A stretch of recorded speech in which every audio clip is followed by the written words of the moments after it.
Welcome back guys to another blog. और आज का ब्लॉग जो है दिनों से मैं था बीमार और बीमारी के चलते हम लोग ने अभी पढ़ाई वढ़ाई कुछ की नहीं है अभी।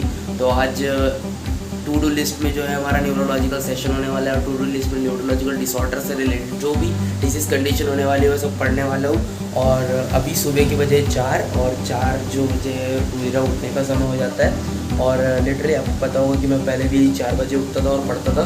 तो अभी जो है मैं चाय बना लेता हूँ और चाय बनाने के बाद डायरेक्ट स्टडी सेशन रहेगा। न्यूरोलॉजिकल डिसऑर्डर आज पूरा ख़त्म करेंगे, एमसीक्यूज डन करेंगे और एक पेपर ओबीजीवाई का कंप्लीट लिख के कंप्लीट कर लेंगे, ठीक है।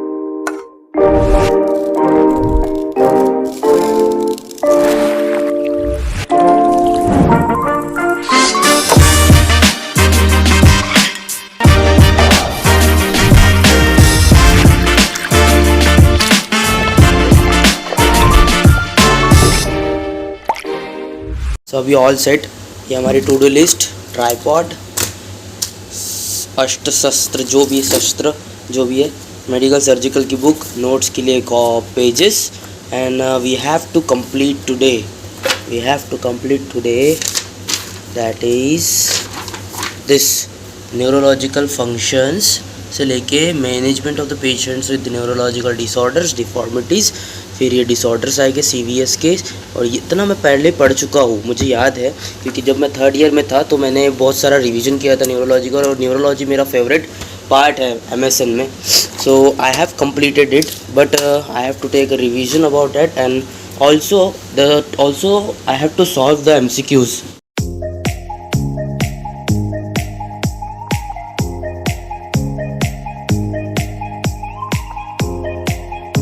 This is all about we have to do that. Previously neurology is my, as I previously said that neurology is my favorite subject. So assessment of neurological functions and then we overview the anatomical and physiology of nervous system. Then after that these are all I have just read and go through that subject in the 3rd year.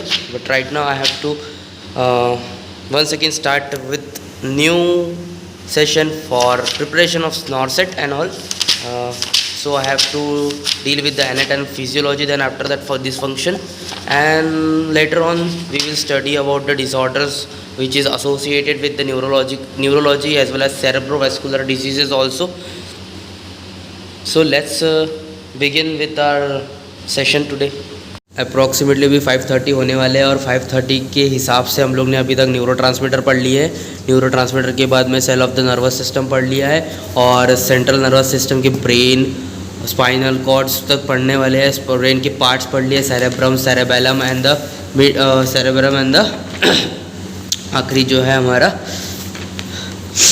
Brain stem पढ़ा है। Brain stem के बाद brain stem के अंदर जो है Pond's पढ़ा है, मेडुला ऑब्लोंगाटा पढ़ा है और मिड ब्रेन पढ़ा है। सेरेब्रम की तरफ बढ़ते हैं। बाकी जो है पेरिफेरल नर्वस सिस्टम में ये सबसे इंपॉर्टेंट चार्ट है, सबसे इंपॉर्टेंट ऑटोनॉमिक नर्वस सिस्टम का। पैरासिम्पैथेटिक में क्या होता है क्या नहीं होता है, ये आपको ड्रग एडमिनिस्ट्रेशन के टाइम पे भी काम आता है क्योंकि इसमें सबसे ज़्यादा जो होते हैं हमारे टॉक्सिकोलॉजी में जो होता है, टॉक्सिसिटी अगर हो गई या फिर ड्रग टॉक्सिसिटी हो गई तो आपको जल्दी आइडेंटिफाई करने में इम्पॉर्टेंट यूज़फुल होता है ये, ठीक है। Then we have the motor and sensory pathway, then upper and lower motors को देखने वाले हैं हम लोग। then after that that's all. Assessment part जो हम लोग पहले पढ़ चुके हैं इसलिए हम लोग सिर्फ एनाटॉमी पढ़ेंगे इस बार और बाकी इधर डायरेक्टली जंप करने वाले हैं डिजीज़ कंडीशन के ऊपर।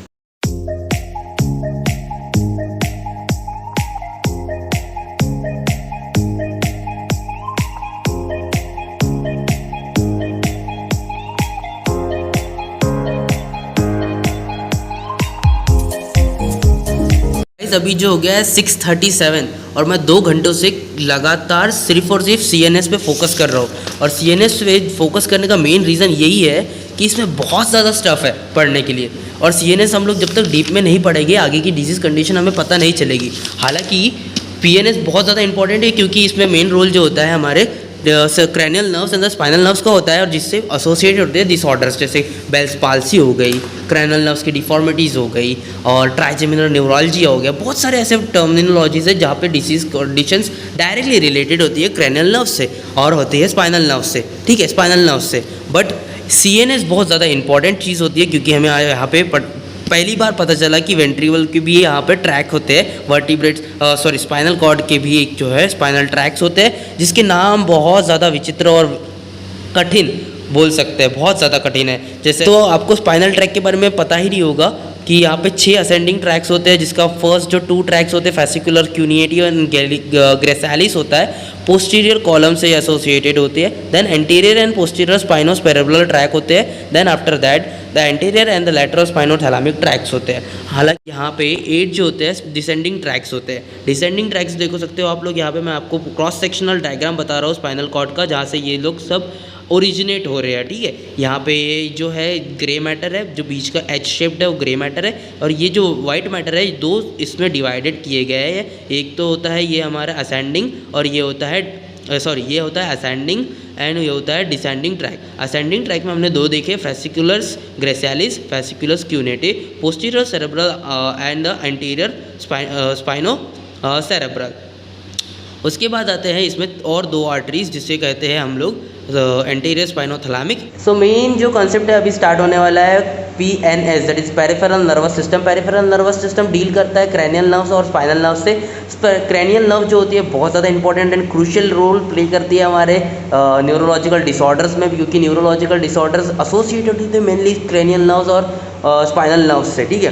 तो आपको इसके बारे में साइट कहाँ से प्रेजेंट होती है, कहाँ से ओरिजिनेट होती है, कहाँ लोकेटेड होती है और क्या क्या फंक्शंस ये फॉलो करती है, उसके बारे में चार्ट को पूरा पढ़ना पड़ेगा। उसके बाद जो है ये मैं एक एग्जांपल देता हूँ। फर्स्ट एंड सेकंड जो क्रैनियल नर्व्स होती है वो सेरेब्रम में होती है। थर्ड एंड फोर्थ जो होती है मिड ब्रेन में होती है, जिनका ऑडिटरी एंड विजुअल रिफ्लेक्सेस में काम आता है। फिफ्थ एंड 8 जो होती है पॉन्स में होती है, और 9th एंड 12th जो आखिरी नर्व्स है वो होती है मेडुला ऑब्लोंगाटा में, जो कि रिफ्लेक्सेस को कंट्रोल करती है, जैसे रेस्पिरेशन हो गया, बीपी हो गया, हार्ट रेट हो गया, कफिंग हो गया, वॉमिटिंग हो गया और स्नीजिंग हो गया, और swallowing का जो फंक्शनिंग है वो मेनली ये सब कुछ नर्व्स जो है इनिशिएट करती है। तो क्रैनियल नर्व्स को पढ़ना सेकेंड ईयर में, थर्ड ईयर में ये बहुत इंपॉर्टेंट चीज़ है। जब तक नहीं पढ़ोगे तब तक समझेगा नहीं, MSN पूरा पानी में जाने वाला है फिर नहीं, अगर नहीं समझेगा तो। और मेन सेक्शन है न्यूरोलॉजी, यहाँ से बहुत सारे क्वेश्चन पूछे जाते हैं, तो वो भी आपको सॉल्व करने में बहुत ज़्यादा तकलीफ होगी।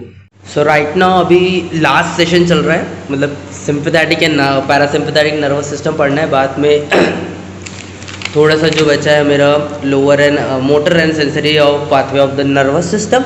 उसके बाद एनाटॉमी एंड फिजियोलॉजी जो है ख़त्म हो चुका है ब्रेन का, मतलब नर्वस सिस्टम का, न्यूरोलॉजिकल पार्ट जो भी है।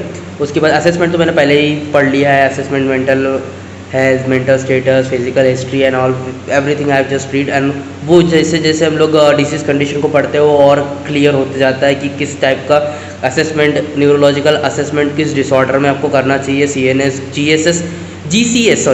GCS स्कोर बहुत ज़्यादा इंपॉर्टेंट है। GCS स्कोर बहुत इंपॉर्टेंट होता है। ICU में आपको कभी भी पूछा जा सकता है, कोई भी फैकल्टी मेंबर्स आपको पूछेगा कि GCS जो है इसका निकाल के दिखाओ पेशेंट का, क्योंकि अनकॉन्शियसनेस प्रेजेंट होता है प्रेजेंट में। तो उसका EVM फार्मूला है आई, वर्बल एंड मोटर, तो आप वो पढ़ना ज़रूरी है। और वो मैंने पढ़ा है इसके पहले भी पढ़ा है, और मुझे याद बहुत अच्छे से हो, क्योंकि बहुत टाइम पे वाइवा देने के टाइम पे EVM पूछा जाता है आपको और GCS पूछा जाता है।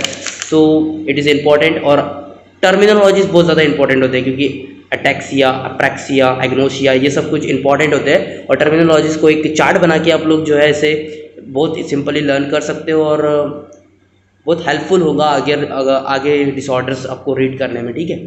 तो बस लास्ट कंटेंट बाकी है इसका 2 पेजेस का, वो कंप्लीट कर लेते हैं। उसके बाद ta-ta bye bye, anatomy and physiology, then we will take a break and after that we will continue our session to complete the neurology today itself, by today itself.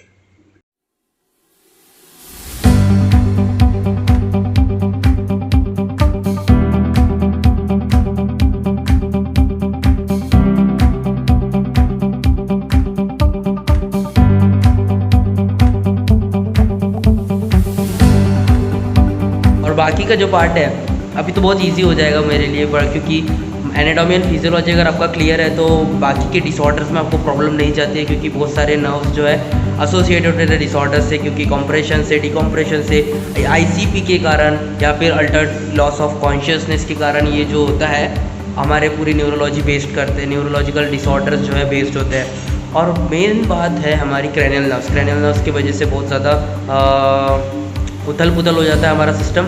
और second चीज़ है neurotransmitter का अगर लोचा हो गया तो भैया जी आपकी लाइफ में पूरा लोचा ही लोचा हो जाएगा। जैसे पहले पढ़ा पार्किंसन में डोपामीन होता है, माइस्थीनिया ग्रेविस में एसिटिलकोलिन होता है। तो जैसे हम लोग ने बताया ये सिर्फ और सिर्फ कॉमन पॉइंट को आपको पकड़ के रखना है, और कॉमन पॉइंट को आपने पकड़ लिया तो आप कोई भी डिसऑर्डर लिख सकते हो। तो अभी थोड़ा सा चलते हैं यार, भूख बहुत ज़ोरों से लगी है, ठीक है।